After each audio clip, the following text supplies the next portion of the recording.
Vamos a comenzar con las enfermedades metabólicas, congénitas, o también se llama genética bioquímica, o también errores innatos de metabolismo.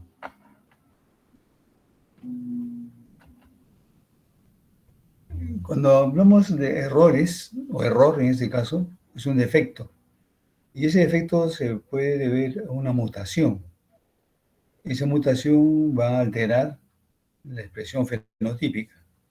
En este caso, como es un metabolismo, ustedes saben ya que requiere enzimas. Entonces, esas enzimas, si no se han codificado, entonces se va a dar lugar a una enfermedad, una expresión fenotípica, por falta de esa enzima. Congénito, ya saben lo que es congénito, innato, es decir, que se adquiere con el desarrollo. Y el metabolismo, recordando lo que es el metabolismo, la bioquímica que produce acumulación de metabolito o deficiencia de sustrato. El sustrato es la sustancia que va a descomponerse por efecto de las enzimas.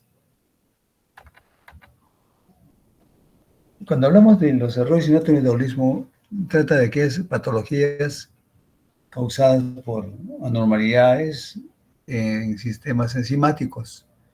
Esos sistemas enzimáticos están implicados netamente en el metabolismo. La congénita es producida por acciones genéticas que van a dar enzimas defectuosas. Cuando hay una mutación en el gen o genes que van a codificar las enzimas, entonces si se alteran genéticamente estas enzimas, va a dar lugar pues a un error innato o también una patología congénita. El diagnóstico precoz es importante para conseguir un tratamiento efectivo. Se puede hacer, vamos a ver después cómo se detectan estas enfermedades. Hay métodos para detectar tempranamente esos defectos congénitos de metabolismo. Y en otro caso, hay algunas adquiridas, como por ejemplo órganos endocrinos o también alteraciones en los órganos metabólicamente activos por la ingesta de alimentos que tienen demasiado sodio, demasiado potasio, o tienen demasiadas grasas saturadas o insaturadas. Esas son las adquiridas. Una mutación ya sabemos que viene a ser cuando se trata de un metabolismo, es la enzima que ha mutado, y entonces la síntesis proteica que es responsable de la formación de la enzima, ¿no? Hay alteraciones a nivel del transportador y el receptor. El transportador viene a ser justamente la ruta, la vía de expresión que va a llegar a formar justamente una empatía con el receptor. Este transportador se llama digamos, es el encargado de buscar su receptor para que conjuntamente con los dos, o sea, el ligando y el receptor, dé lugar a una reacción positiva. Esta enzima, sobre todo a nivel de las membranas de las células, puede ser que no entre en funcionamiento. Entonces va a haber ahí un metabolismo intermedio, no completo, no total, es un metabolismo parcial a nivel de la membrana, porque la membrana celular de muchas especies humanas, por supuesto, tienen alteraciones a nivel de la membrana celular porque se modifica la estructura, produciendo unos canales por donde las enzimas alteradas pueden pasar y luego el metabolismo no puede realizarse. Y por otro lado, también hay organelas celulares que producen enzimas, como por ejemplo los lisosomas.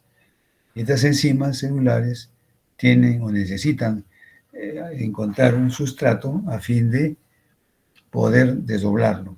De ahí que hay muchas enfermedades que se llaman enfermedades lisosomales. ¿Por qué? Porque son los lisosomas que no van a buscar el lugar dónde actuar porque falta justamente los conductos o, los, o, los, o las partes de la membrana por donde deben atravesar las enzimas. Todo es un proceso un poquito complicado. En la membrana, por ejemplo, puede haber una alteración en el transporte. No llegan a tiempo las enzimas para efectuar el metabolismo. O también a nivel del metabolismo intermedio hay algunos aminoácidos que no completan toda su degradación, igual que carbohidratos, igual que las grasas. Por eso que en la dieta debe haber siempre una cantidad moderada de proteínas, de carbohidratos y de grasas. Y por otro lado, los lisosomas, como hemos mencionado, y los peroxisomas son las organelas celulares encargadas justamente de producir las enzimas necesarias para el proceso degradativo. La fisiopatología de los errores innatos de metabolismo. Como consecuencia de todos estos trastornos se van a producir tres posibles efectos. El primero de ellos es acumulación de sustratos que se conoce, por ejemplo, con una enfermedad que se llama tesaurosis. La tesaurosis es justamente la acumulación de sustrato que no llega a degradarse totalmente. Luego tenemos déficit de ausencia de producto, o sea, en el caso del albinismo, por ejemplo, el albinismo es falta de pigmentación, quiere decir que para que el melanocito dé lugar a la pigmentación necesita una enzima, la tirosinasa. Y si no está presente la tirosinasa, entonces aparece justamente la piel carente de melanocitos y es totalmente blanco. El otro efecto es activación de rutas metabólicas alternativas.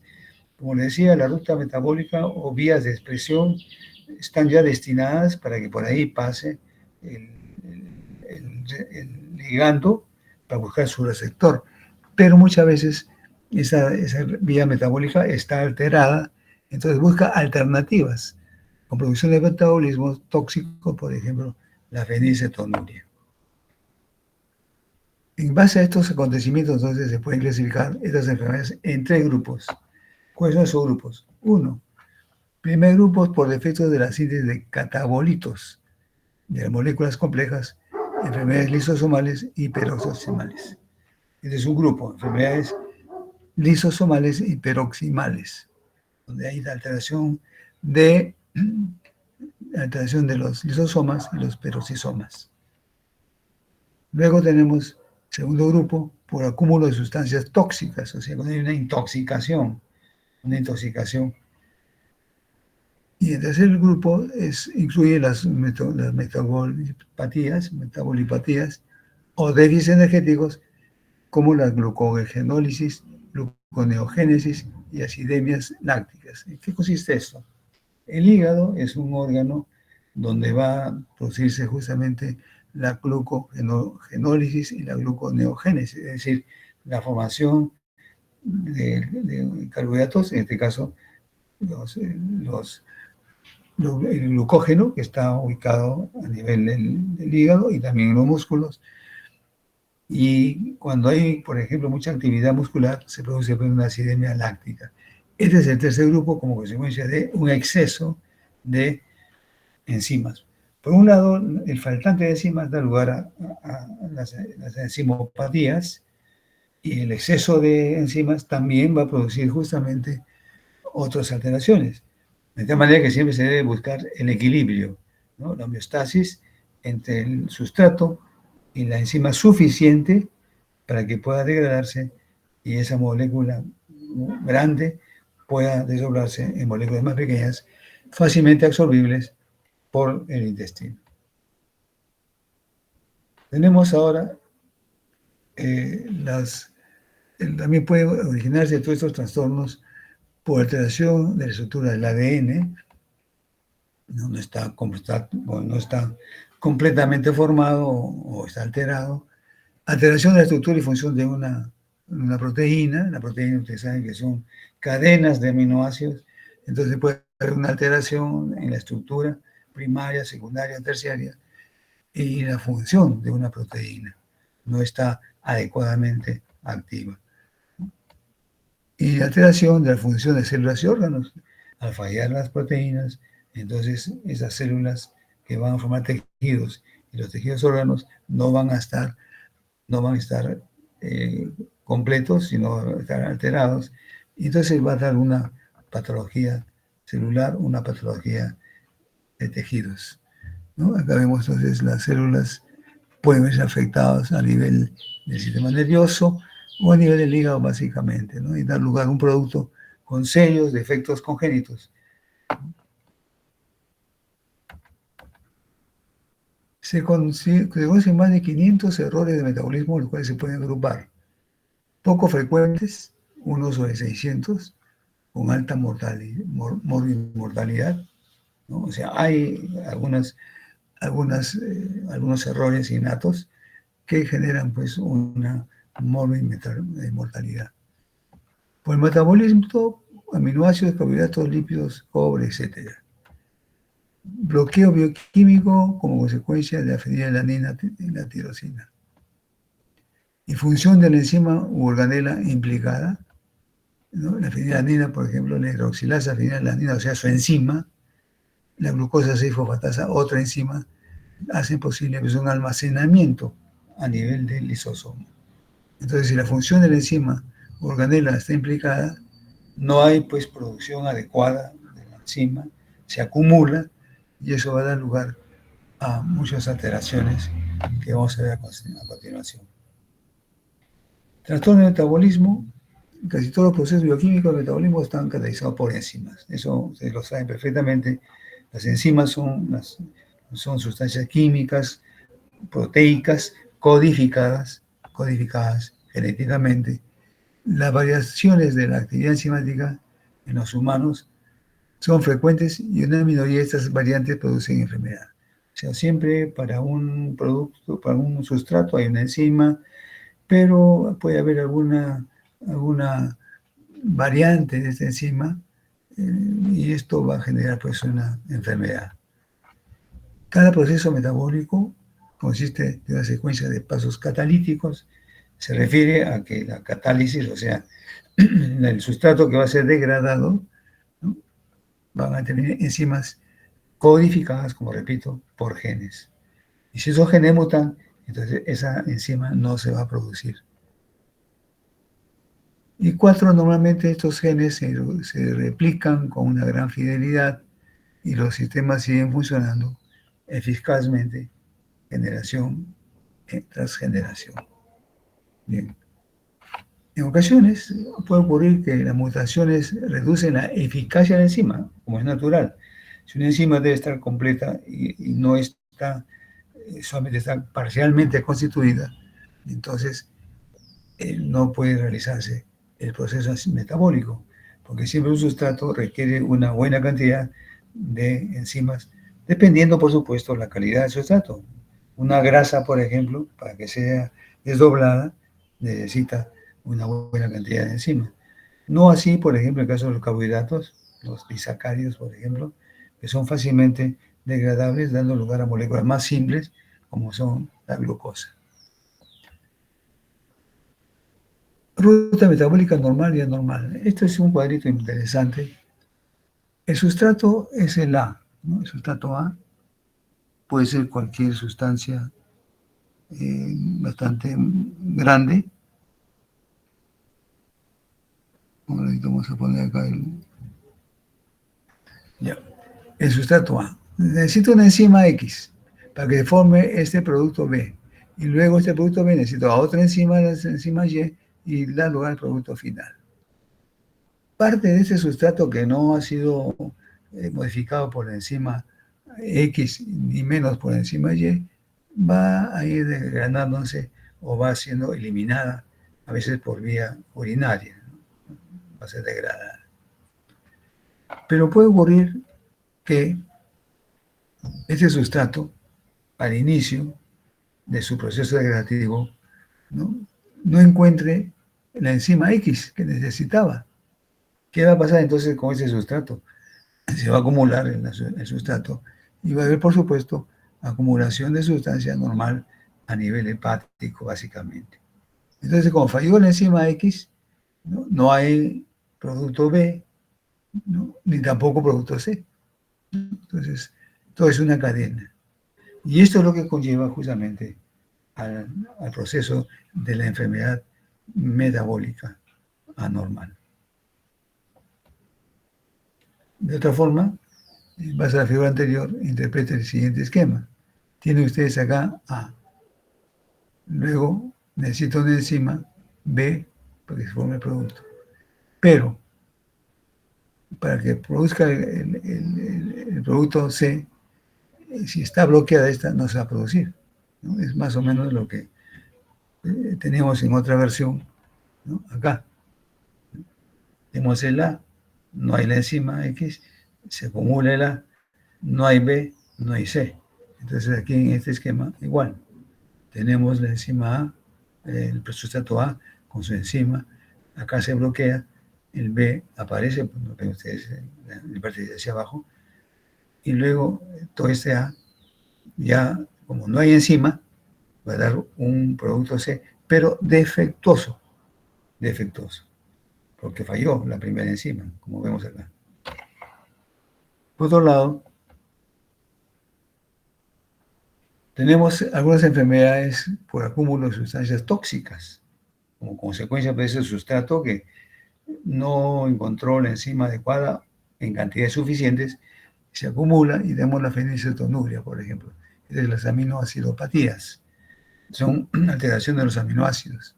La tirosinemia, enfermedad de la orina de Arce, homocistinuria, albinismo o cutáneo. Todo esto es debido pues, a aminoácidos que no encontraron su enzima correspondiente. También acidurias orgánicas, trastorno del ciclo de la urea, intolerancia a azúcares, como la galactosemia, fructosemia. Hay personas que no pueden tomar leche, por ejemplo, por la galactosa, o sea, quiere decir que no tienen la galactasa, que es la enzima que va a desdoblar la galactosa, y entonces va a dar lugar a la galactosemia. En este caso, si se sustituye la leche que no tenga galactosa por otro tipo de leche, normal, no pasa nada, porque desgraciadamente no tiene enzima para galactosemia. Igual pasa con la lactosa, ¿no? Hay muchas personas que tienen intolerancia para la lactosa, que se encuentra en la leche materna, en la leche normal. Y entonces, ¿qué es lo que pasa con esa intolerancia a la lactosa? Le da un tipo de alergia y entonces si deja de tomar esa leche lactosada, hay otra leche deslactosada que sí lo puede ingerir. Entonces todo es en función a la enzima, en este caso, de intolerancia a azúcares. Luego tenemos enfermedades por defecto en la síntesis o catabolismo de moléculas complejas. Por ejemplo, las enfermedades lisosomales y peroxisomales, como acabamos de mencionar. La mucopolisacaridosis, o sea, los mucopolisacáridos, no encuentran la enzima necesaria para desdoblarse y se acumula, y esa acumulación va a dar lugar a trastornos muy, muy, muy complejos. La esfingolipidosis, tenemos ahí la falla pues, de los esfingolípidos. El esfingolípido es un grupo de lípidos complejos, es decir, están asociados a la esfingomielina y al lípido. Entonces forman un esfingolipidosis, como enfermedad de Gaucher, Niemann-Pick, gangliosidosis, Tay-Sachs. Enfermedades por alteraciones del transporte y procesamiento intracelular, déficit de la alfa-1 antitripsina, síndrome de Fanconi, fibrosis quística, hemocromatosis. Entonces, hay muchas enfermedades por alteración del transporte. ¿Por qué el transporte? No encuentran la vía necesaria para ser transportadas por los genes transportadores. Entonces se van acumulando. Ahí tenemos algunas de las enfermedades. Enfermedades por déficit energético. Por ejemplo, nuestro organismo necesita consumo de glucógeno para la energía necesaria, porque en el ciclo de Krebs, recuerden ustedes en bioquímica, hay ahí la formación de moléculas de alta energía, como la ATP. Entonces, si no hay una glucogenosis normal, entonces va a dar lugar a un trastorno, la falta de glucógeno, sobre todo en los músculos. acidemia lácticas congénitas, o sea, el ácido láctico se mezcla con aminoácidos y va a dar un producto ácido que en lugar de energicitar a los músculos, los vuelve lerdos, lentos. Trastornos de la beta-oxidación, que son enfermedades de los oxidantes, y enfermedades de la cadena respiratoria mitocondrial.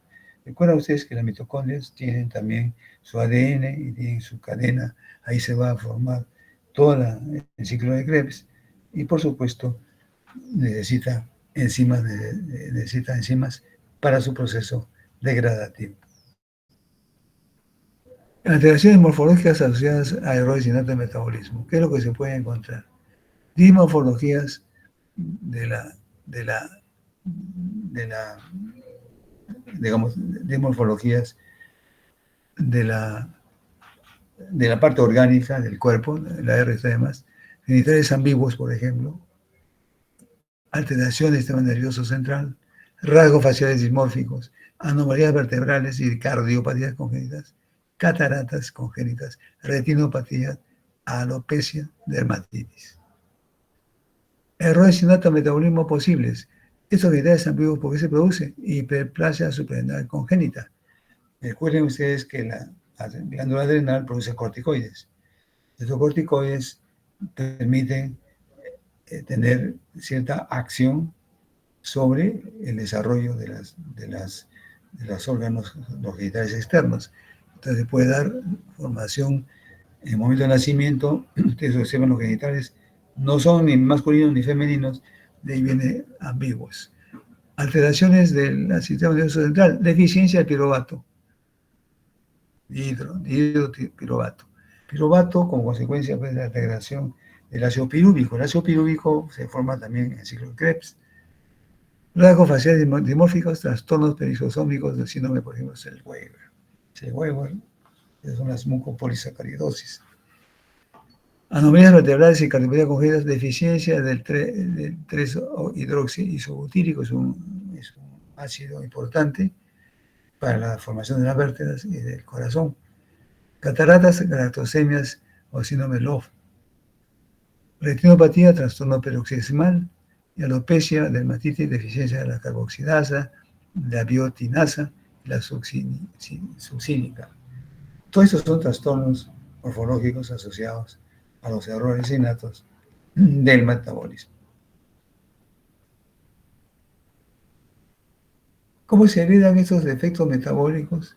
La mayoría de los EIM, los errores innatos del metabolismo, se heredan con un patrón autosómico recesivo o por herencia ligada a X, pocos por herencia autosómica dominante. Entonces, la gran mayoría por herencia autosómica recesiva. El estado de portador no suele asociarse con morbilidad. Una persona puede ser portadora, pero eso no quiere decir que ya está condenada a sufrir un problema mayor. No es compatible. Desgraciadamente, la mayoría de las muertes causadas por EIM se debe a variantes enzimáticas que no se incluyen pues, en los programas de detección neonatal. Ahora, ¿por qué creen ustedes que no están programadas estas variantes enzimáticas? Porque se requieren reactivos. Esos reactivos no están al alcance, ¿no? en los presupuestos de las entidades de salud, son muy costosos. Entonces ustedes van a tener cuando hagan o están haciendo OV2 o OV3, van a ver ahí que solamente hay reactivos para la fenilcetonuria, por las mucopolisacaridosis, pero no hay para otras enfermedades metabólicas. Ahí tenemos la herencia recesiva, ustedes recuerdan ya, el padre portador. Bueno, en este caso no estamos hablando de varón ni de varón, sino simplemente puede ser un padre portador y otro padre portador, ¿no? O sea, mamá y papá. Ahí tenemos hijo no afectado, azul con rojo, hijo portador, rojo con azul, hijo portador, y acá tenemos el hijo afectado. ¿Cuál es el porcentaje de afectación? 25%. Pero estos son portadores. Los portadores, como dice muy bien acá, no tienen, no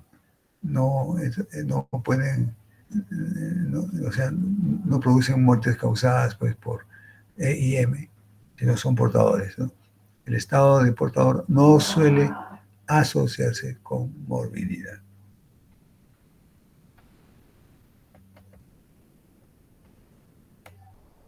Síntomas frecuentes en el periodo neonatal. ¿Ustedes cómo pueden reconocer que un neonato, que un feto ya en el segundo o tercer trimestre está presentando un problema de error innato del metabolismo? Las manifestaciones suelen ser graves y a menudo mortales. Los hallazgos clínicos suelen ser pues, inespecíficos y a menudo observados en lactantes con infecciones generalizadas. Entonces ustedes dicen, pero ¿cómo se ha podido contagiar? Muy probable que haya también en el ambiente de hospitalización, puede haber ahí microorganismos que fácilmente pueden ingresar, ¿no? Por vía ascendente. Pero son hallazgos inespecíficos, ¿no? Que suelen confundirse con otros trastornos. Puede presentar letargia, rechazo al alimento, convulsiones y vómitos, sobre todo cuando toma su leche materna, ¿no? Lo cual no es muy frecuente. ¿Por qué? Porque el recién nacido pues, es un lactante por naturaleza, ¿no? Y llora por su alimento, por supuesto. Y la hepatomegalia, o sea, el crecimiento del hígado, es un hallazgo frecuente en estos pacientes. O sea, hay una hepatomegalia. Les palpan el hígado grande, probablemente esté haciendo su problema metabólico. Ahora, en el periodo postneonatal, los síntomas más frecuentes, ¿cuáles son? Retraso mental, retraso del desarrollo, déficit motor o convulsiones inexplicables. Olor peculiar. En el caso de la fenilcetonuria, el olor es a paja seca, esa paja seca por efecto del sol. Episodios intermitentes de vómitos, náuseas, hepatomegalia, litiasis renal, o sea, cálculos renales, y se alternan episodios de manifestaciones agudas con un periodo de aparente normalidad. O sea, aparentemente son normales y comienzan los vómitos, las convulsiones. Pasa una etapa de normalidad, nuevamente se repite, ¿no? Son episodios de manifestaciones entonces agudas con periodos de aparente normalidad. Trastorno de aminoácidos hemos mencionado, fenilcetonuria, ven ustedes ahí la fórmula. A ver, delegada, dame un apellido. Delegada. Che, la delegada se fue.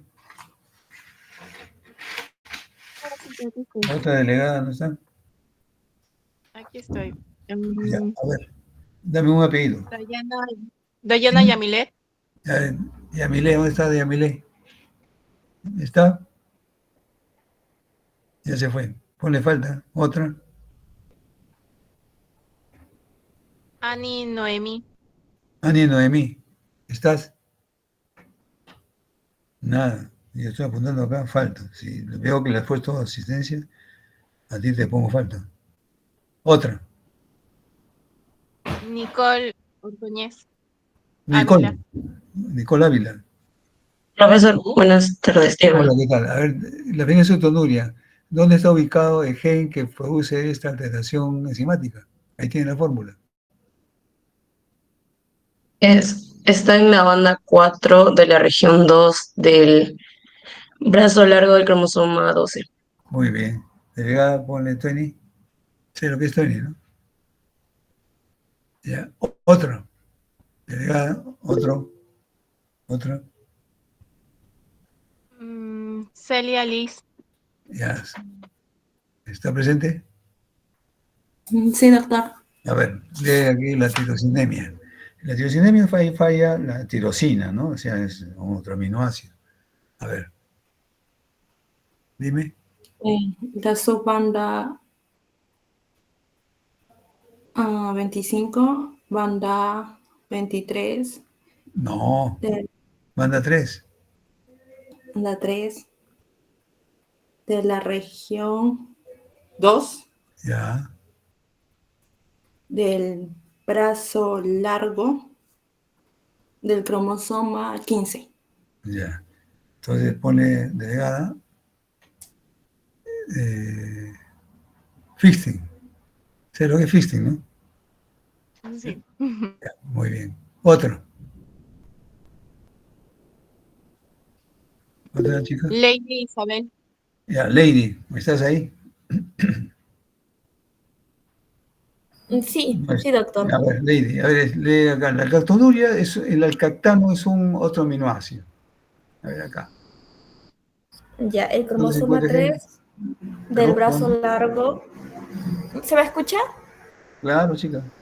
Ya, cromosoma 3 del brazo largo de la región 2. Pero te escucho mal, pues, chica. Es de derecha a izquierda. Derecha a Ah, izquierda. disculpe. Ya, entonces es la región 2 del brazo largo del cromosoma 3. Chica, estás durmiendo tú, ¿no? ¿Ese 2 qué cosa corresponde?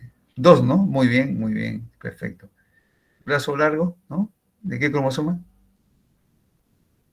3. Perfecto. Ya, pone 15. Cactonuria, ¿no? Es otro alcano. Otra participante. Mafer Homocistinuria. Aska. ¿Quién? Perdón. Mafer Aska. Ya, yo estoy acá también apuntando. Ya. A ver, ¿está? Sí, profesor. A ver, cuéntame. La homocistinuria. Hay un aminoácido que se llama homocistina. Entonces ahora, homocistinuria. Habla. Se encuentra en la región 2 del brazo largo del cromosoma 21. Perfecto. 20. Otra participante. ¿Quién es? Arauco. Arauco. Ya, a ver. Sí, El profesor. albinismo oculocutáneo. Se encuentra en el brazo largo del cromosoma 11. Muy bien. 20. ¿Y otra compañera? Milagros Chantal Coronel. Ya, a ver. Cistinuria. La cistina también es un aminoácido. Ya. ¿Está? Sí, sería la región 13 del brazo largo del cromosoma 19. No, pues chica. ¿Por qué región 13 si no es región 13? ¿Esto qué es? ¿Qué cosa es el 3? Banda. Banda. ¿Esto qué cosa es el 1? Región. Claro, La claro. Y región, esto, el brazo. largo. ¿De qué cromosoma? 19. Claro, pues, ¿no? No te mandes así 13, dices, no, si no hay regiones 13, imagínate, de un cromosoma de un elefante. Acá es banda, región, brazo, cromosoma. Ya, 12. Ya, ahora otra compañera, por favor, delegada.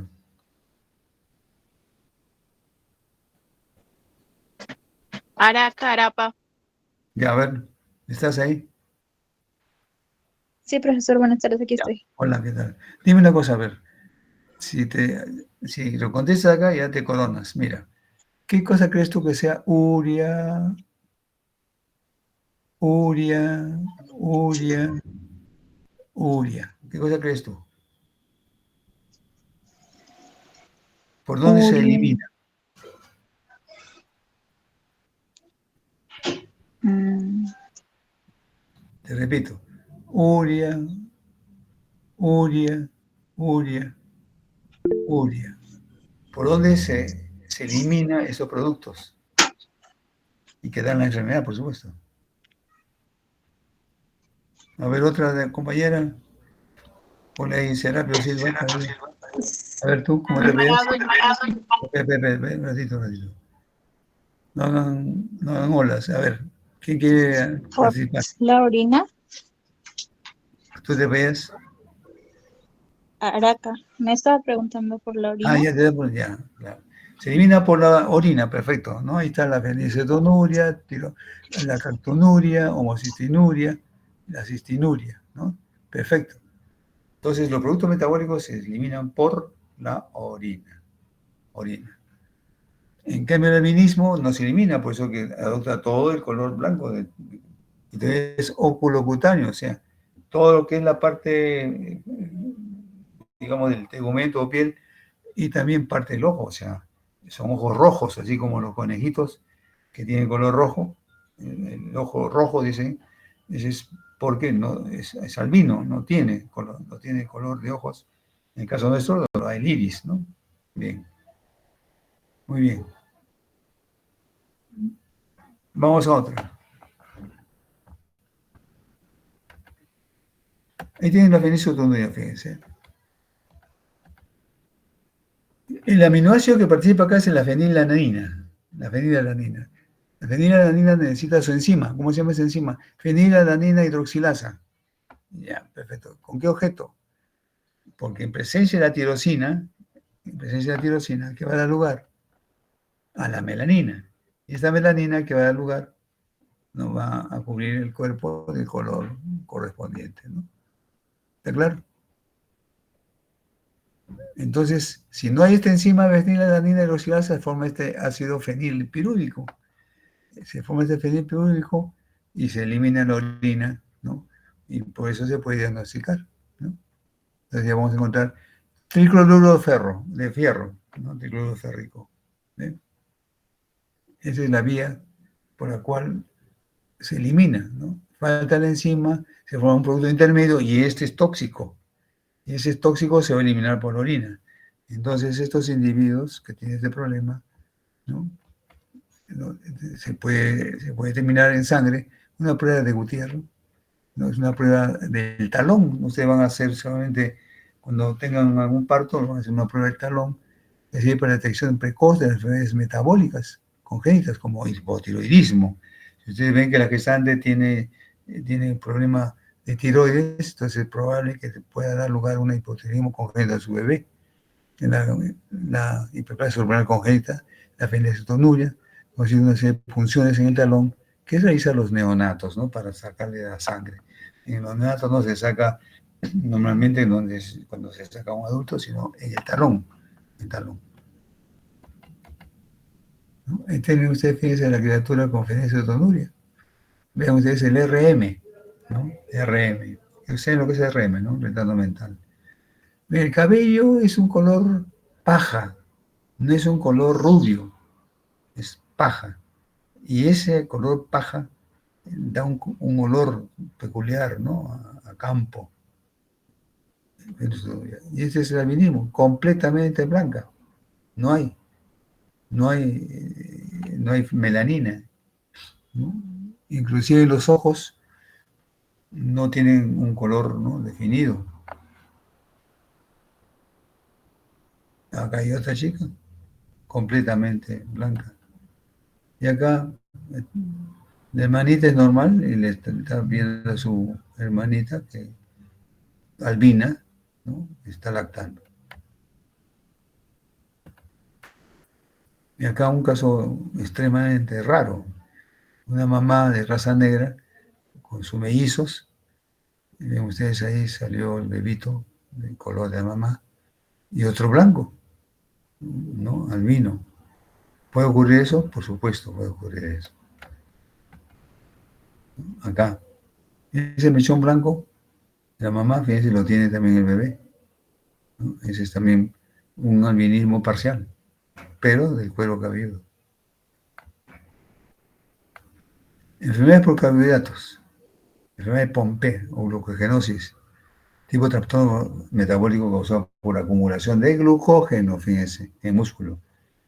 O sea, el músculo necesita glucógeno para su actividad energética, pero como también ustedes saben perfectamente que en el corazón tiene músculo cardíaco.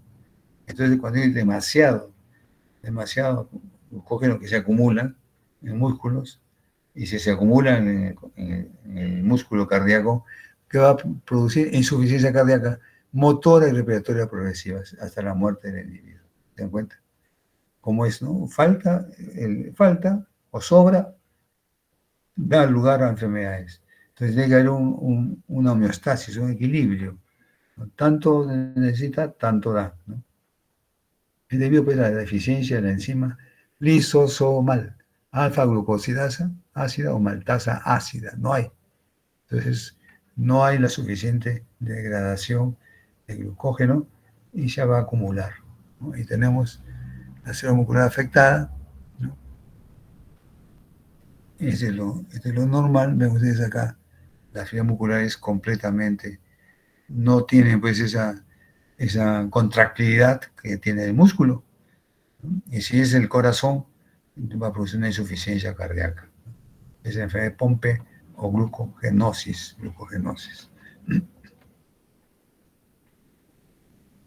Trastornos de almacenamiento lisosómico, ¿no? Los tipos de enfermedades de depósito lisosomal son mucopolisacaridosis.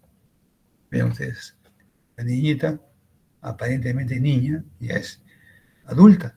Los ojos con isoftalmias como salidos porque la órbita ocular ósea es muy pequeña, entonces se ven los ojos como salidos.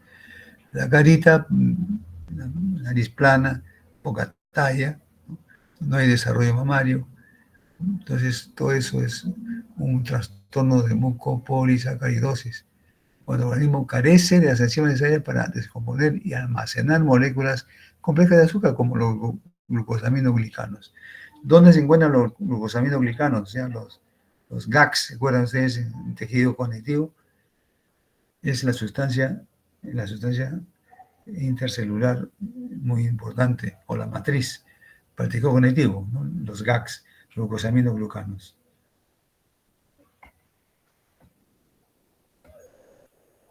Tienen macrocefalia, bombamiento frontal, facies tosca, labios gruesos, hepatoesplenomegalia, o sea, ven ustedes acá, palpan el hígado, palpan el vaso, es una hepatoesplenomegalia, deformidades torácicas, un tórax muy pequeño, deformidades torácicas y de la columna vertebral. Mucopolisacaridosis o síndrome de Hurler tipo 1. Y acá están los lisosomas. Es donde se debe desarrollar esta degradación de los mucopolisacáridos.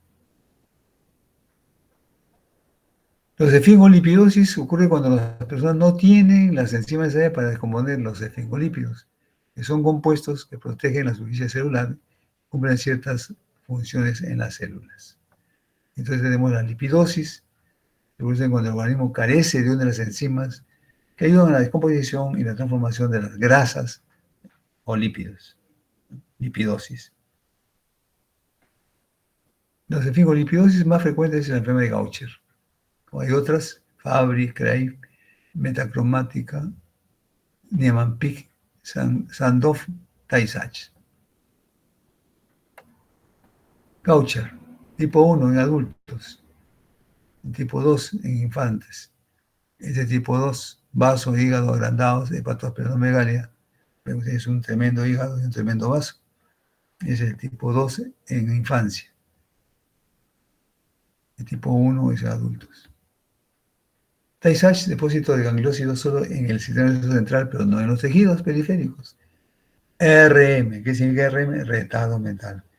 Mancha rojo venosa en la mácula, o sea, en la parte interna del globo ocular. Muerte en segundo o tercer año, muere muy tempranamente. No hay hepatoesplenomegalia. Ahí está la manchita roja en la retina. Y espasticidad, pero es muy laxo. No hay reacción cuando te jalan la manita del recién nacido, no hay reacción. Acá el cuerpito muy lábil, no hay reflejo. Niemann-Pick, autosómica recesivo, depósitos de esfingolípidos, deficiencia de la esfingomielinasa, sino característico, células de espuma en la médula ósea. Entonces, va a afectar entonces al sistema central y sistema periférico. Y a 2 años era normal, 4 años sí es normal y comienza la degradación a 6 años y a los 10 años ya está sufriendo la enfermedad. Es un problema transmitido recesivamente por defectos de esfingolípidos en el sistema nervioso central y en tejidos periféricos. La hipercolesterolemia familiar también es otro problema, es un trastorno lipídico más frecuente.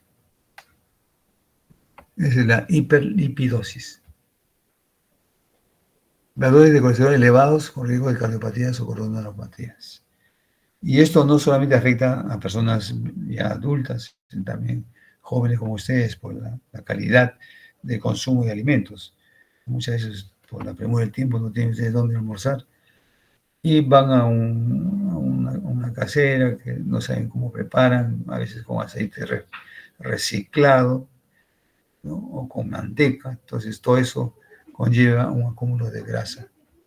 Y da lugar, fíjense, como una arteria está siendo cerrada por depósitos de grasa en las arterias. Imaginen ustedes que eso ocurra a nivel de las arterias coronarias del corazón, prácticamente se produce un infarto, ¿no? Un infarto. Pues hay que controlar el consumo de grasas. Santomas son depósitos subcutáneos, ven ustedes acá, los depósitos subcutáneos, saca como ampollitas, de lípidos causados por función defectuosa de los receptores LDL. ¿Qué cosa es LDL? El colesterol de baja densidad, colesterol malo. Como acúmulo, ahí están los santomas, ¿no? Como dicen, no, es celulitis, no es celulitis, sino es el acúmulo de grasa. Ven acá también las manos, los santomas. También en los pies, santoma. No mente el zapato, me está creciendo el pie. No es que tenga que crecer el pie, sino simplemente los santomas. Hipercolesterolemia.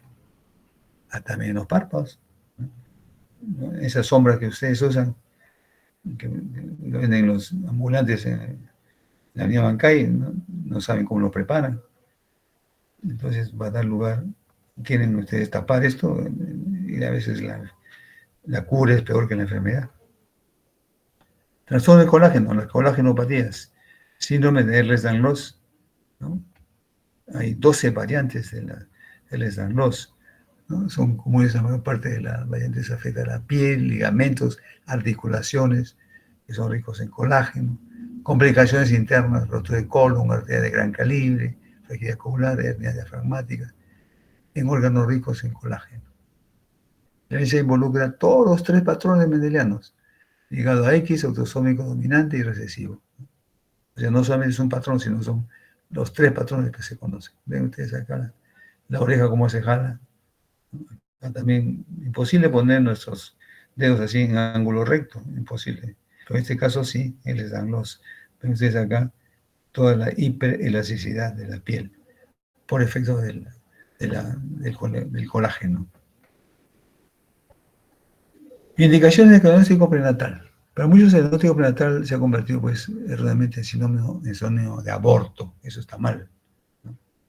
En la mayoría de pacientes sometidos a un estudio se demuestra un feto normal, hubiera podido ser abortado por temor a tener un hijo anormal, ¿no? A veces una ecografía mal tomada o mal interpretada puede llegar pues al error de que piensa que su hijo o hija está pues con un problema irreversible, y entonces se somete a un aborto no terapéutico,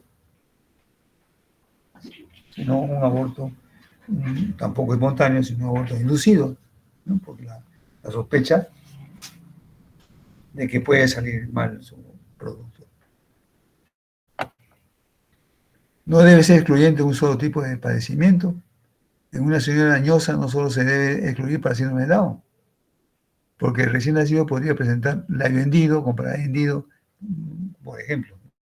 Entonces, en una mujer añosa, una señora añosa, o sea, pasando los 40 años, tampoco le puede decir, no señora, no tiene hijo, porque va a salir Down, ¿no? Si es cierto, hay pruebas para el Down y no sale Down, puede tener pues el labio hendido, paladar hendido, una fisura labio-palatina, sin que sea el Down, ¿no? Entonces, eso es muy importante, saber cómo llevar la noticia a la señora, ¿no? Detección selectiva poblacional de las enfermedades genéticas. Las pruebas de detección precoz presintomática o screening constituyen pues un componente importante en la rutina asistencial. Esta detección genética selectiva se define como la búsqueda, ¿no?, en poblaciones de personas con ciertos genotipos básicamente asociado con una enfermedad de predisposición a ella, o también pueden transmitir esa enfermedad a los descendientes. Por eso tienen que empaparse bien. Cuando ustedes hacen su internado o cuando hacen su serum, no crean que van a la ciudad, sino van pues, a donde no ha pasado Cristo, ¿no? En pueblitos ahí donde prácticamente ustedes son jefas y tienen que tener pues, el conocimiento necesario para investigar justamente si hay o no hay un trastorno genético de por medio que puede ser transmitido de generación a generación. Tipo de selección selectiva genética y diagnóstico prenatal. Detección selectiva en neonatos.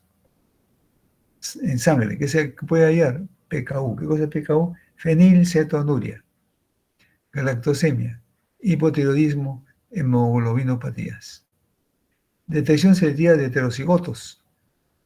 Enfermedad de Tay-Sachs, drepanocitosis, talasemias, fibrosis quística. En segundo lugar, diagnóstico prenatal de trastornos genéticos. Invasivos, método invasivo. ¿Cuáles son? La amniocentesis, coriocentesis, sangre umbilical y diagnóstico preimplantacional.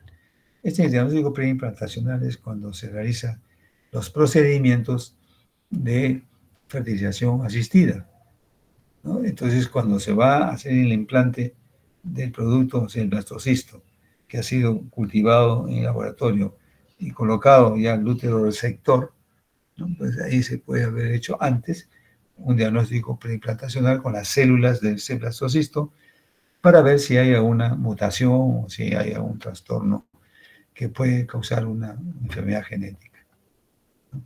Ahí tenemos el caso de la amniocentesis, ¿no? La semana de 14-16, ¿no? Amniocentesis. Y es de la coriocentesis. La coriocentesis es muy tempranamente, en la 9ª semana, cuando recién se está formando, ¿no?, la placentita a través de las vellosidades coriales. Entonces se trata de extraer vellosidades, ¿no? Pues son muy invasivas porque puede lesionar al feto o puede lesionar aquí, en este otro caso, ya en el segundo trimestre prácticamente. Técnicas de visualización fetal tenemos, ¿cuáles? La ecografía, la tomografía, la resonancia magnética, ¿no? La ecografía ya ha reemplazado a los rayos X, porque se sabía que los rayos X, a pesar que solamente es una milésimas, ¿no?, de minutos que se expone, pero en el ambiente quedan pues, las radiaciones, ¿no? Y eso, si está embarazada, puede afectar. En ese lapso, 4ª, 8ª semana, puede afectar el producto. Detección selectiva en la población. Edad materna mayor de 35 años. Ese sería un tema muy importante para su tesis, ¿eh? O sea, edad materna de 35 años. Antecedentes familiares, pruebas de AFP, o sea, alfa-fetoproteínas, estriol y HCG, que son la hormona gonadotrofina coriónica. Entonces, se puede detectar en la población. Entonces, usted puede hacer un estudio donde lo manden allá en su serum, un estudio de selectiva en la población, ¿no?, si hay o no hay un trastorno que puede ser heredado, ¿no? Si encuentran ustedes la AFP elevada, o sea, la alfa-fetoproteína, es muy probable que se esté produciendo una DSTN. ¿Qué cosa es DSTN? Defectos de cierre del tubo neural, atresia esofágica, nefrosis congénita, o sea, un trastorno renal congénito. Y si hay una AFP disminuida, tiene que pensar en qué. Casos de embarazo con posible trisomía. Y no solamente la trisomía es el 13, del 14, no, del 13, del 18 y del 21. Puede ser cualquier grupo de cromosomas, puede asociarse un cromosoma extra para dar una trisomía. Claro, los casos más frecuentes son pues la trisomía del par 21, ¿no?, el Down. Pero no olviden que puede ser cualquier par, puede estar ahí recibiendo un cromosoma extra, Y aumento de la HCG, o sea, hormona gonadotropina coriónica, enfermedades trofoblásticas de origen gestacional. ¿Cuáles son esas enfermedades trofoblásticas de origen gestacional?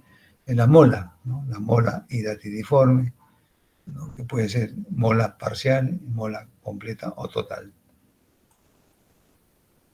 La prueba de estriol, ¿por qué se realiza? Es de utilidad para evaluar la condición de la placenta, y del feto, por supuesto. El útero se evalúa el bienestar fetal. Niveles elevados se encuentran en hiperplasia adrenal congénita y embarazos múltiples, el estriol. Riesgos poligénicos de mujeres multifactoriales que pueden ser detectados por ultrasonido. Hidrocefalia, efecto del tubo neural, de vendido, anomalías cardíacas, diafragmática, onfalocele, falencia renal, estenosis de píloro, pie equinovaro o pie sambo. La AFP es una proteína que es producida por el hígado del feto, detectable desde los 10 días de la concepción. Una pequeña cantidad atraviesa la placenta y se introduce en el torrente sanguíneo de la madre. Entonces, si el feto va creciendo continuamente y produce más AFP, la cantidad en la sangre de la madre aumenta también, por supuesto, ¿no? Porque el que está produciendo ese feto pasa a la madre y la madre va aumentando su AFP. Y al hacer el producto, la concentración de AFP disminuye por rapidez y es sustituida por albúmina, que es otra proteína. Valores normales, una mujer no embarazada, 40 nanogramos por mililitro, y en la mujer embarazada, la AFP entre las semanas 16 y 18 de gestación es cuando normalmente se encuentra en mayor concentración, como es de 2 a 3 miligramos. Entonces, nanogramos, es de miligramos por mililitro. Y en el líquido amniótico, AFPLA, líquido amniótico, es normal que en las semanas 16 y 18 de gestación se encuentre presente 30 a 40 miligramos por mililitro. Pero esta prueba requiere de una amniocentesis, y para evitar los riesgos que implica la amniocentesis, se utiliza más la medición de AFP en suero materno. Ya no en líquido amniótico, no, sino en suero materno. AFP-SM, AFP en suero materno. Y los niveles de APSM aumentan en fase más avanzada del embarazo, es decir, entre las 25 a 32 semanas de gestación se puede encontrar con 50 a 100 miligramos por mililitro de AFP. Entonces, conforme va pasando en las semanas de gestación, va a ir aumentando. ¿Qué pasa con estos valores anormales? Falta de cierre de los neuroporos.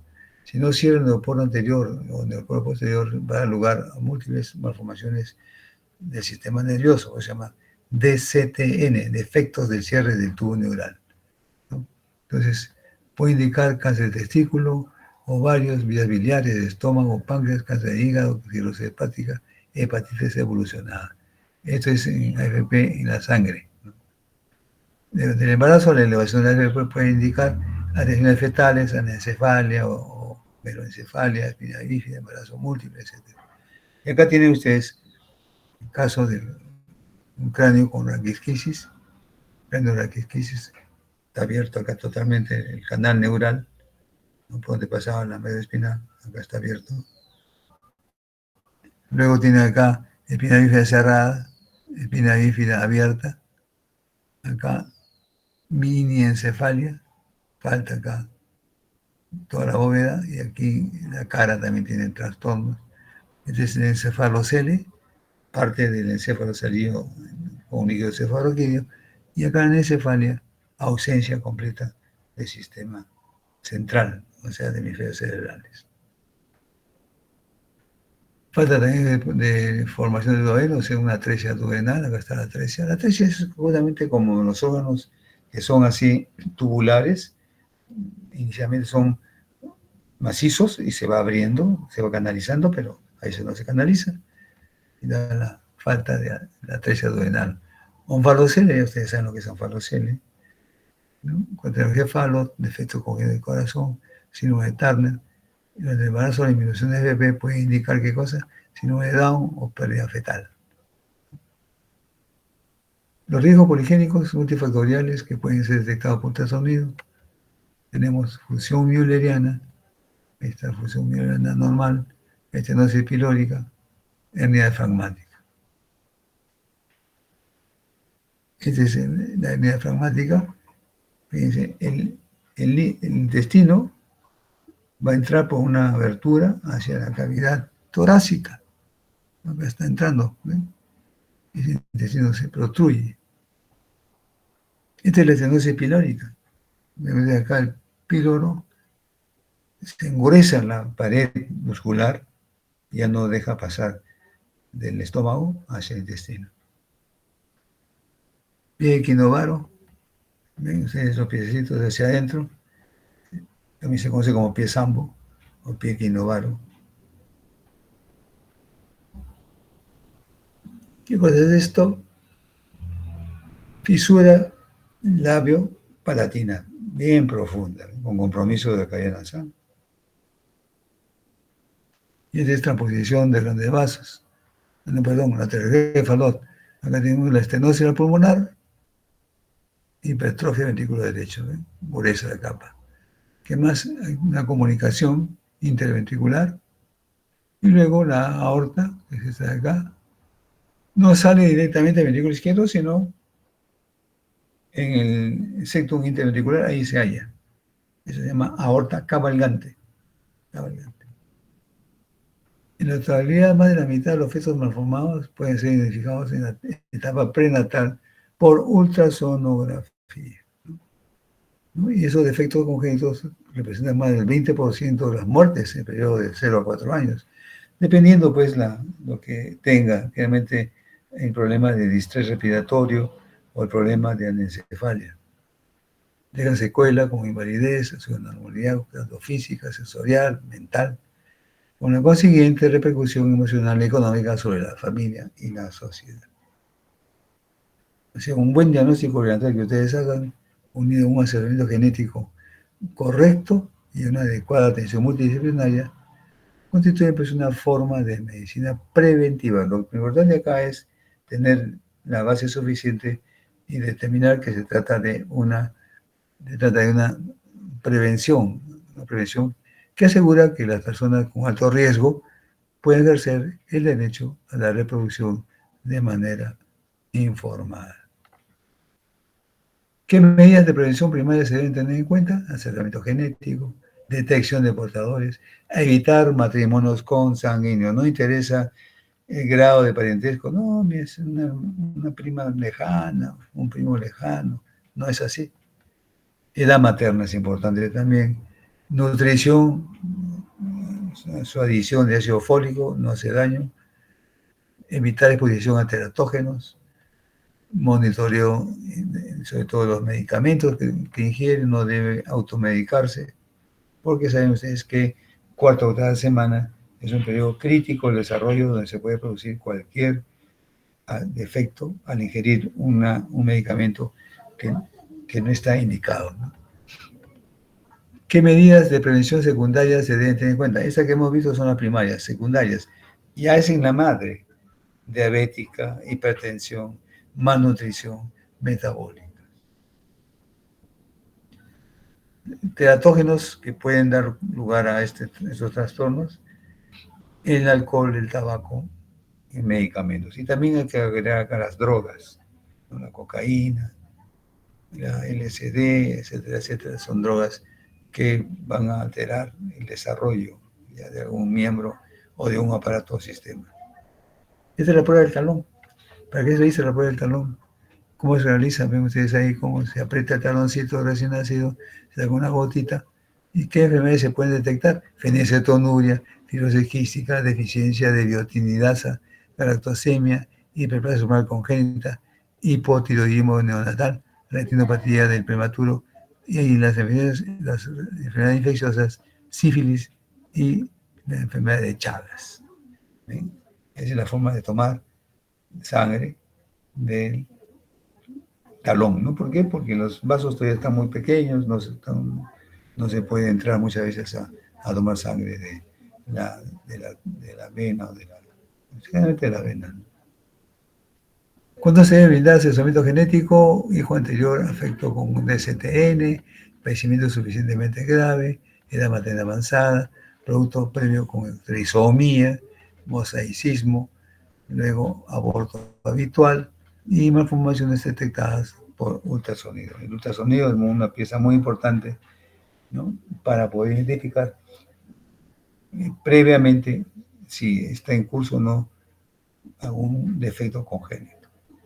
Y también, por supuesto, familias con X frágil y ligadas al cromosoma X. Los procesos moleculares fundamentales en el desarrollo, ¿cuáles son?, ¿no?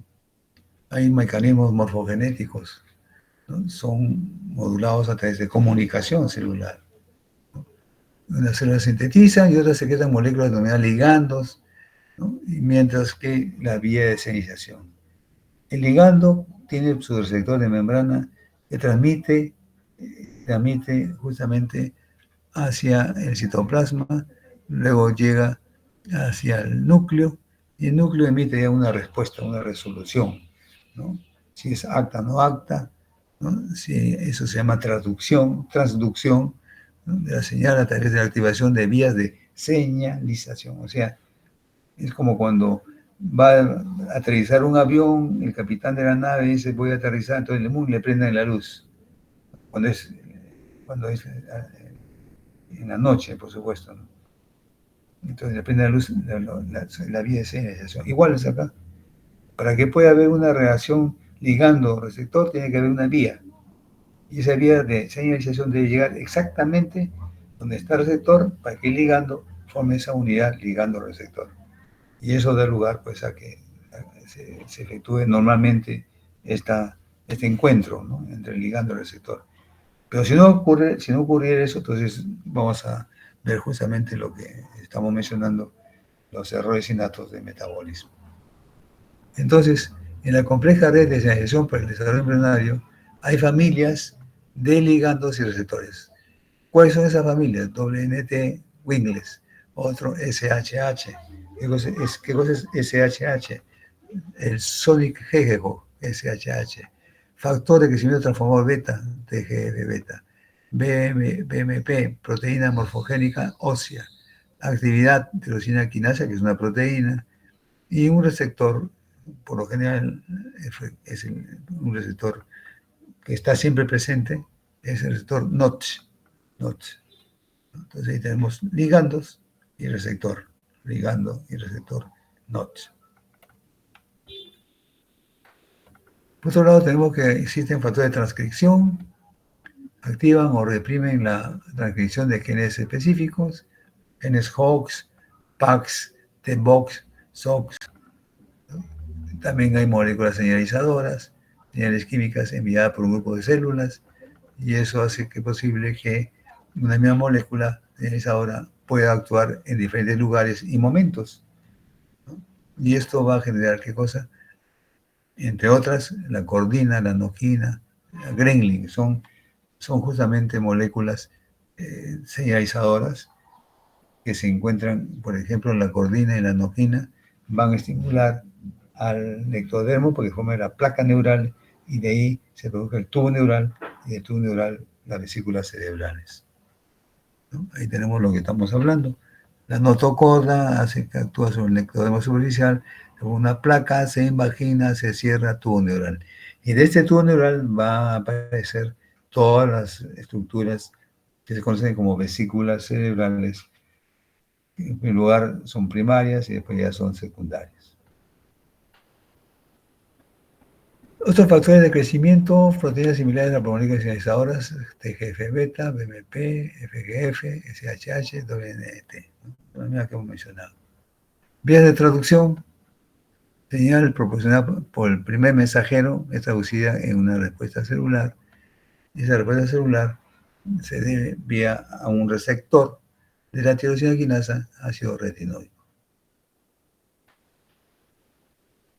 Entonces, durante el desarrollo embrionario, ¿no?, además de que el embrión aumenta de tamaño, incrementa su complejidad morfológica y funcional, y debido a diversas actividades, conocidos como procesos básicos del desarrollo, o mecanismos morfogenéticos son modulados a través de comunicación entre las células y su entorno.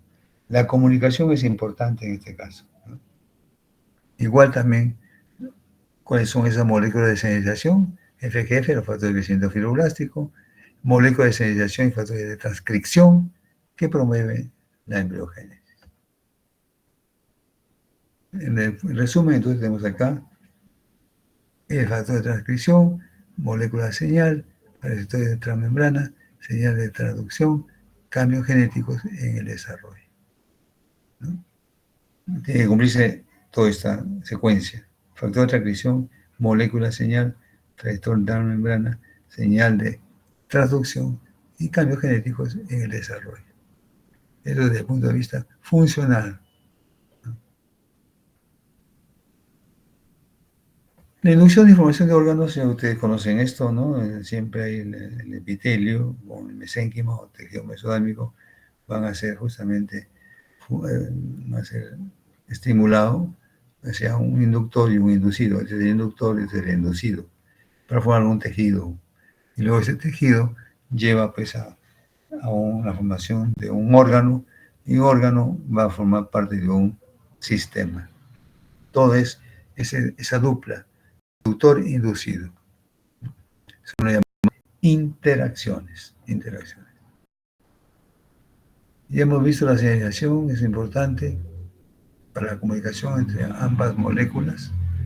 Interacciones paracrinas, si son paralelas, o yuxtacrinas, o sea,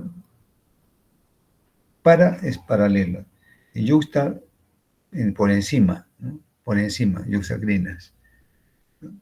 En las que se intervienen proteínas difusibles.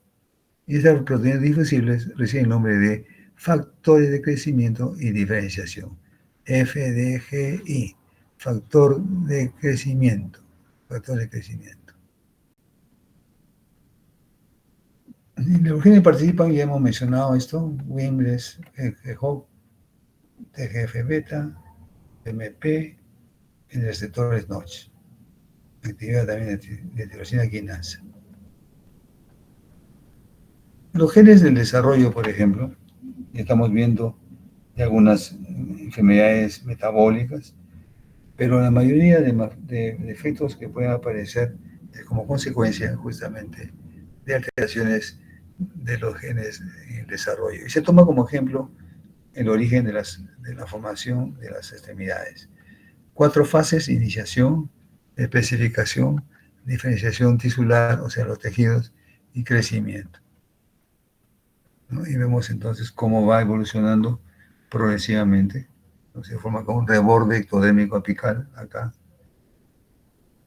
reborde ectodérmico apical, arrea, reborde ectodérmico apical.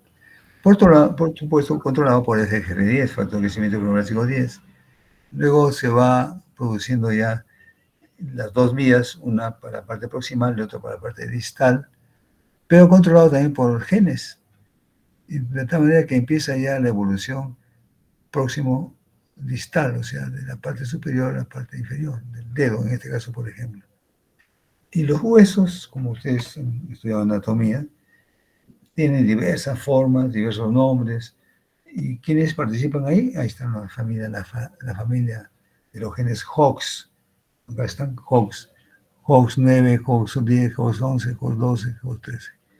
Esto va a marcar la diferencia entre un hueso y otro hueso, ¿no? Y cumplen diferentes funciones, ustedes lo saben cuando se insertan, ¿no?, los músculos, y van a dar los movimientos propios.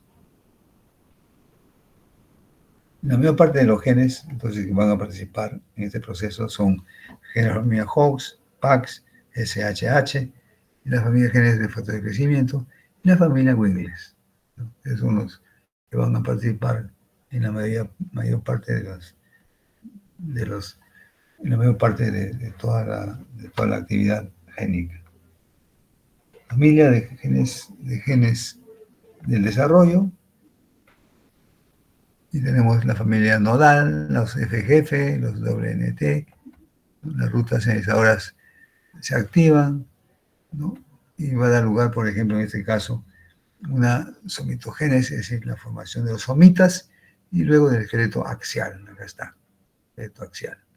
Estos son los somitas axial. ¿Y por qué son importantes los somitas? Porque van a dar tejido óseo, los esclerótomos, tejido muscular, los miocitos, las células, miocitos, y también, por supuesto, la dermis de la piel, o sea, dermátomo, ¿no? Dermis de la piel. Entonces aquí tenemos en la somitogénesis, el esqueleto axial, la formación pues, de la columna vertebral, ¿no? Están los somitas o somites. Las rutas, hay muchas rutas que siguen los genes por las vías de señalización.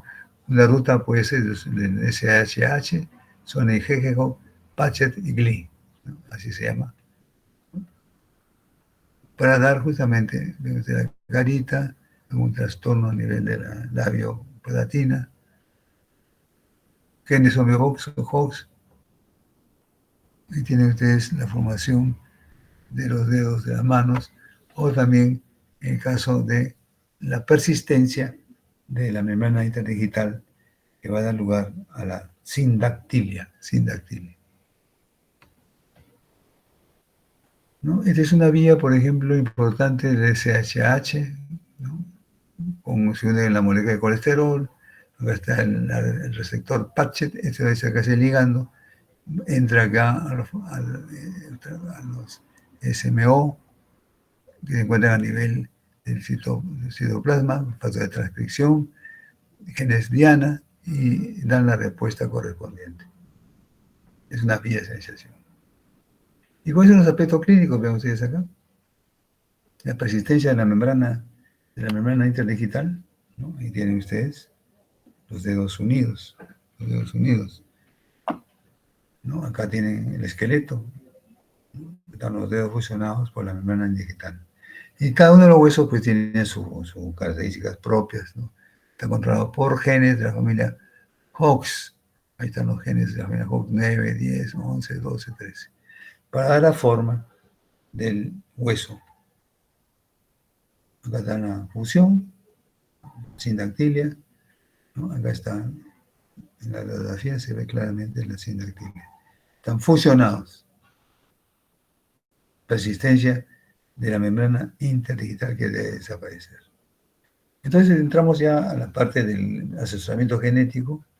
El asesoramiento genético ofrece pues información, apoyo a las personas que tienen o pueden tener riesgo de trastorno genético. Por eso que siempre es importante, cuando ustedes evalúan a una paciente, tratar de sacarle la información. Porque a veces tienen vergüenza de decir, sí, mi papá, mi mamá, mi hermana tuvo epilepsia o fue retardada mental. Un genetista se reunirá con la consultante para hablar de los riesgos genéticos. Y no necesariamente tienen que ser un genetista, ustedes pueden entrar también, si se preparan bien, por supuesto. Ya hay ustedes que están estudiando, están trabajando, mejor dicho, en el INEM para estos genes anormales. Y ellos están trabajando en fertilización in vitro, o sea, la fertilización asistida. Entonces se necesitan prepararse ustedes, ¿no? Por eso sus hermanas, las enfermeras, las ganan a ustedes. ¿Por qué? Porque tienen maestría, tienen diplomados, están constantemente en renovación y ahora quieren quitarle a ustedes el trabajo. También quieren ser neonatólogas. Entonces ustedes se están dejando. La consulta puede ser sobre usted o un familiar, o puede acceder a esta información cuando piense o planee tener un bebé, ¿no? Siempre es importante. La pareja que desea tener un bebé tiene que consultarles. Si es que hay riesgo o no hay riesgo. Se suele recomendar a los pacientes contar con un asesoramiento genético antes de someterse al diagnóstico genético de una enfermedad. Importante eso. También es importante que algunas enfermedades pueden detectarse con un test genético. ¿Cuáles son? Alzheimer, ataxia de Friedreich, síndrome de Marfan, cáncer de mama, epilepsia, autismo, algunos tipos de diabetes. Y la celiaquia. ¿Saben lo que es la celiaquia? Celiaquia. ¿Alguien sabe qué cosa es la celiaquia? De repente alguno de ustedes tiene este problema. La harina de trigo, la harina de avena, tiene gluten. Y para una persona ese gluten daña, altera el desarrollo de la mucosa intestinal. Es una enfermedad que es como consecuencia pues, de una mala absorción, es metabólica, entonces se puede diagnosticar y se puede retener eso, claro, dejando de lado cualquier tipo de harina que contenga gluten, ¿no? Esa es la enfermedad celiaquia. Los consejeros genéticos prenatales colaboran con individuos, parejas o familias que tengan una mayor probabilidad de concebir un hijo con un defecto congénito o una condición genética. Lo importante es aquí saber y determinar qué es el riesgo o la probabilidad. Nunca ustedes digan, sí señora, usted va a tener 100% un hijo Down porque usted ya pasó los 40 años, no es así. De repente una niña o una chica de 20 años tiene el Down antes que una mujer de 40 años. No es una cosa estricta, ¿no? Sino que puede variar las edades. Obvio que a mayor edad cronológica es mayor la probabilidad de tener una enfermedad cromosómica como es la trisomía. Y por último entramos a la epigenética, ¿no? La definición, ¿qué cosa es la epigenética? Es la regulación génica mediada por modificaciones de la estructura de la cromatina. Es el material genético empaquetado alrededor de proteínas. O, como aquellos cambios heredables en la expresión genética, que son independientes ¿de qué? De la secuencia de nucleótidos, o sea, no tienen nada que ver con los nucleótidos. Es decir, que ocurren sin cambios en la secuencia del ADN, o sea, para nada van a alterar la secuenciación del ADN, ¿no? Simplemente son, como dice acá, son modificaciones de la estructura de la cromatina. Y esos son cambios heredables, ¿no? De la expresión genética que son independientes de la secuencia de nucleótidos. O sea, aquí no hay trastornos a nivel del ADN ni mucho menos del ARN. Estos cambios son causados por factores externos, o sea, lo que conocemos el factor ambiental, provocando alteraciones epigenéticas. A estas alteraciones se llaman epimutaciones.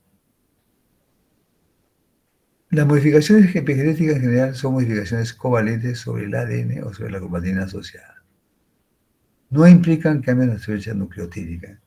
Y si no implican cambios en la secuencia nucleotídica, no son heredables, acuérdense, no son heredables. Son mitótica y meióticamente estables, o sea, no tienen necesidad de dividirse. Pueden ser adquiridas o perdidas como consecuencia de factores ambientales externos y son mantenidas por complejas maquinarias enzimáticas. Las enzimas son las que van a controlar todo este proceso epigenético. Y también en las plantas pueden ser transmisibles a la línea germinativa y ser heredadas transgeneracionalmente. Pero eso es en las plantas. En los humanos no se ha realizado todavía ese estudio, ¿no? Tenemos la citosina y se le agrega ahí un metil. Ese metil ya es una modificación epigenética. También las histonas pueden modificarse. ¿Qué cosa son las histonas? Recuerden, las histonas son los rodetes que van uniendo a toda la fibra de cromatina a nivel de los cromosomas. Un mecanismo que depende de la regulación epigenética son la metilación del ADN. ¿Qué cosa es metilación? Ustedes recuerdan en química, es la presencia de un radical metil, CH3, en la molécula, ¿no?, del ADN. Estas modificaciones post-traduccionales de las histonas. O sea, después que se ha traducido a las histonas, puede haber modificaciones. Pero, repito, esas modificaciones no alteran la secuencia nucleotídica, de tal manera que no son transmitidas ni tampoco son heredables. La metilación consiste en la transferencia del grupo metilo CH3 a alguna de las bases citosina del ADN situadas previa y contiguamente a una guanina. Acá tenemos entonces, la molécula, entonces ahí se puede ubicar un grupo metil o metilo, acá está el grupo metilo, y eso da lugar pues a una metilación. Y la unión de estas pequeñas moléculas de metilo actúa como un interruptor de genes, es decir, inhiben o activan la expresión de determinado gen. Este proceso también puede afectar a las histonas. Y la metilación tiene lugar principalmente en las citoquinas de los dinucleótidos. Y en el set completo de modificaciones de la metilación del ADN de una célula constituye el metiloma. Ese es el set completo de modificaciones de la metilación del ADN. Se conoce como metiloma. Lo importante es recordar que el metilo es inocuo, la presencia de un metilo en la molécula del ADN no va a cambiar en absoluto la secuenciación del ADN, no simplemente va a dar lugar a una modificación de las citoquinas. Las citoquinas vienen a ser enzimas que van a participar en los dinucleótidos. Entonces, ¿cuáles son los efectos de la metilación? Afectan las interacciones de adenoproteína, puede tener la estructura de replicación del ADN, la expresión de los genes, diferenciación celular, latencia de virus celulares, la inactivación transcripcional de elementos genéticos móviles y aumento del riesgo de mutaciones espontáneas. Algunas enfermedades se van a producir por inclusión del metil o también por mutaciones o aberraciones agradables de los genes, ¿no? Entonces hay una serie de enfermedades. ¿Cuáles son esas enfermedades? Lo más importante.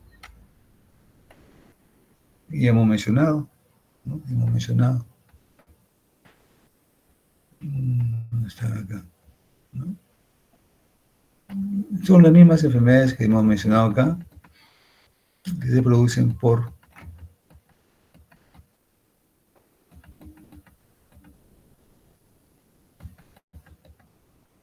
esa de acá.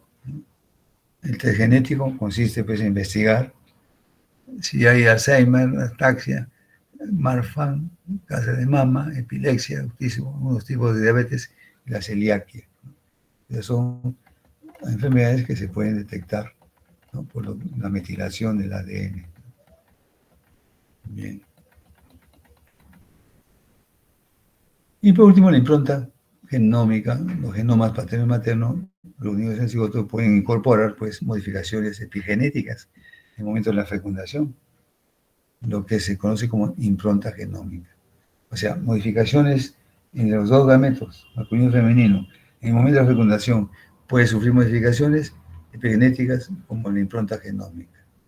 Implica la hipermetilación del ADN del alelo de un gen de uno de los parentales, quedando anulada su expresión. Es decir, bloquean a uno de los genes que antes de la fecundación lo bloquean y al bloquearse ya no se puede expresar.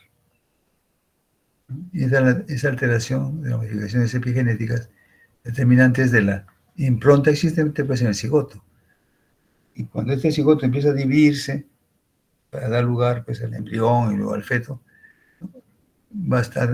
puede desencadenar una enfermedad o bien embrionaria o bien enfermedad fetal, ¿no? Dependiendo. Veremos cómo es el camino desde el cigoto, la mórula, el blastocisto, el embrión. Entonces aquí el genoma tiene una metilación, o sea, la presencia del metil, que puede modificar no la estructura misma, como vemos acá, sigue siendo el mismo, sino que puede actuar de una manera, ¿no? Como hemos dicho acá, ¿no? En la alteración de modificaciones epigenéticas que dicen que no hay modificación de la secuenciación del ADN, entonces simplemente son variaciones nada más que pueden alterar la capacidad de expresarse. Entonces vamos a tener, por ejemplo, la hipercromatina positiva o negativa, ¿no? Cuando se ven en las fórmulas, ¿no? Porque no es una expresión neta, sino simplemente está camuflada o modificadas epigenéticamente, pero que pueden desencadenar en una enfermedad, pero ya no por la misma acción, sino otras cosas, ¿no? Por ejemplo, acá, entre la fecundación y la implantación, el embrión metila la mayoría de sus genes, de metila, o sea, quita el metilo que puede haber estado presente. Y al quitar ese metilo, entonces prácticamente estos genes van a ser importantes en el genoma para que en el momento de la división de las células del cigoto puedan transmitir a todas las células de los tejidos que van a conformar al embrión. Entonces, en la embriogénesis temprana es un periodo crítico para el establecimiento de los epigenotipos, o sea, la epigenética, ¿no? Los organismos son vulnerables a la metilación alterada por el ambiente, antes y después de la concepción. ¿Por qué? No olvidemos que en el momento de la vía por donde va a transcurrir el espermatozoide es ácida. Y cuando llega a la vagina, también es ácida, porque ustedes saben que la vagina es ácida. Entonces ahí hay una alteración, ¿no? De influencia del ambiente, es ácido, ¿no? La nutrición muchas veces no tiene los nutrientes necesarios y sobre todo fallas en el factor endocrino. Las hormonas propias del desarrollo no están presentes, o si lo están, no están en menor cantidad o proporción. Los factores ambientales como las drogas, alimentos, toxinas, tabaco, alcohol, carcinógenos químicos, agentes infecciosos, radiación ultravioleta, pueden traer la progresión de programación epigenética en el desarrollo en el útero, a lo largo de la vida, a través de muchas generaciones, y esto aumenta la probabilidad, siempre hablando en términos de probabilidad, de que marcas epigenéticas aberrantes en el útero pueden aumentar la susceptibilidad de enfermedades en la adultez. Muchas enfermedades que aparecen en la adultez no son propias del adulto, sino ya han estado de antemano y han estado previstas. Entonces, faltaba solamente un factor desencadenante para que aparezca la enfermedad, ¿no? Estamos hablando en el adulto. Estas son algunas enfermedades relacionadas con alteraciones epigenéticas: el cáncer, síndrome de Prader-Willi, ¿recuerdan? El síndrome de Angelman, también enfermedad de Huntington, la diabetes mellitus neonatal, distrofia miotónica, ataxia de Friedreich, síndrome de X frágil. Y la ética y genética médica, ya saben ustedes que la ética es la rama de conocimiento que trata de los principios morales que a su vez están pues relacionados con los principios de lo correcto, lo erróneo, la justicia y las normas de conducta, ¿no? Muchos de ustedes no son muy éticos porque se copian los exámenes, se buscan las planchitas y sacan 18 o 20.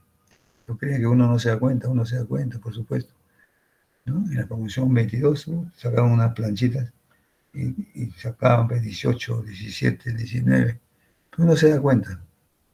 Los problemas éticos aparecen en todas las ramas de la medicina, aunque la genética humana plantea desafíos específicos, porque la identidad genética no solo afecta al individuo, también a su familia y a la sociedad en general.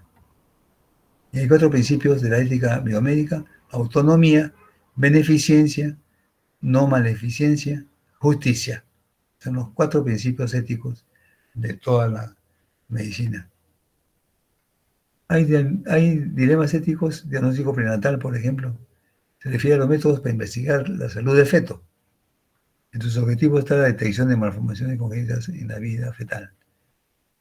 La legalización o la despenalización del aborto, cuando el producto de la concepción presenta una malformación congénita de una seriedad grave que pueda comprometer su vida. Entonces hay que decidir quién vive y quién no, mediante el aborto eugenésico. Eso es importante. Y ustedes van a estar siempre en esa disyunción. Ven que un embarazo está cursando con un trastorno, un defecto del feto, Entonces usted tiene que decidir, o sigue el embarazo o se detiene, ¿no? Es el aborto eugenésico o el aborto que es legalizado, ¿no? Acá en nuestro país, que es el aborto llamado terapéutico o también aborto eugenésico. Por ejemplo, en España, el aborto hace caer al síndrome de Down. ¿Por qué? Porque en España, cuando se detecta que una mujer lleva en su vientre a un feto trisómico, la ley lo protege de hacerse el aborto. Entonces no hay muchos Down en Europa, ¿no? Porque si está mal ese feto, lo sacan antes, por supuesto, de las 22 semanas, ¿no? Implicancia para la familia inmediata. Porque aquí hay un caso, fíjense. Un hombre joven de 20 años solicitó una prueba predictiva antes de formar una familia, debido a que su abuelo paterno, de 25 años, de edad presenta la enfermedad de Huntington. Sus padres no desean saber si desarrollarán la enfermedad. ¿Qué pasa con el Corea de Huntington? El Corea de Huntington es una enfermedad neurodegenerativa, ¿no? Comienza ya a perder la capacidad, ¿no? Un poco la capacidad mental, tiene psicosis, tiene problemas de conducta, se tornan agresivos, etc. Entonces, este muchacho de 20 años, el abuelo tuvo, porque es una herencia autosómica dominante. Entonces, sé que a los 40 años tendré una enfermedad mortal. O sea, él dice, él tiene 20 años, sabe que a los 40 años tendrá una enfermedad mortal. Entonces, él quiere saber una prueba predictiva, una posibilidad de padecer el Corea de Huntington, un mal degenerativo, irreversible, inmortal, que se puede predecir con mucho tiempo de anticipación. Ven ustedes ahí el diagrama, los abuelos. Aquí tienen ustedes la mamá normal, acá el primer hijo varón afectado, el segundo hijo varón no afectado, la mujer afectada, luego la tercera hermana no afectada y la última afectada. Pero ven ustedes la línea, primera generación, segunda generación, tercera generación. ¿Qué cosa es? Herencia autosómica dominante. Por eso que este joven quiere una prueba predictiva de formar una familia, porque su abuelo paterno de 65 años presenta la enfermedad de Huntington y su padre no quiere saber si desarrolla la enfermedad porque es muy probable que la tenga. Y el nieto, en este caso, el que hace la consulta, probablemente también sea portador de la enfermedad. Entonces, ¿qué se puede hacer para el resto de la familia? Un trastorno que puede tener implicancia para los demás miembros de la familia son las traslocaciones, trastornos recesivos ligados al cromosoma X graves, problemas éticos, confidencialidad. ¿Qué es lo que se tiene que hacer? Ofrecer información, explicar las posibles consecuencias futuras y la capacidad de persuasión. ¿Y qué cosa es la eugenesia? La eugenesia es una filosofía social que defiende los mejores de los rasgos hereditarios humanos mediante varias formas de intervención. Es lo que quiere decir un buen nacimiento. Antes, pues, fíjense, cuando había un niño mal formado, lo quemaban, ¿no? Lo botaban, lo quemaban, ¿no? Es la eugenesia clásica, ¿no? Por ejemplo, acá, un niño normal y un niño con una normal. Muchos ya lo dejan de lado, ¿no? En la Alemania nazi, Hitler quería una raza pura y mató muchos polacos, muchos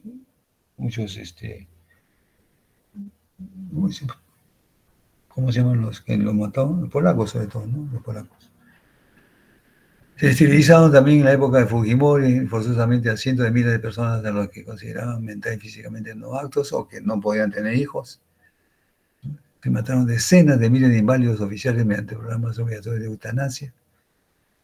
Y aplicación de eugenesia, la fecundación in vitro con transferencia de embriones, esterilización involuntaria forzada, el denominado aborto terapéutico, interrupción voluntaria del embarazo, el aborto legalizado. Muy bien. No sé si tienen alguna pregunta.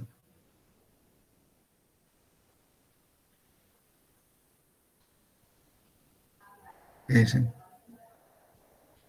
Yo creo que se han retirado todos, ¿no? Han llegado, a ver, solamente hay cuántos. Docente, estamos revisando de que No, nadie se solamente retire. 86 nomás, o sea, se han fugado varias. Pásame No, la es lista, que, chica. Como que sí, recién. claro. Sino que hay otro Meet donde se está transmitiendo, ya que algunos no podían entrar. Solamente hay 86, pero tiene la lista completa, ¿no? Sí, justamente mi Ya, compañera lo está pasando también. muy bien. Bien. Entonces se queda mi grupo y el grupo de la doctora Matos. ¿Qué grupos son? Docente, falta los seminarios ¿De quién? del grupo 3 y 4. Ya. Tómense un descanso, 5 minutitos y entramos. ¿Está bien? Está bien. Ya.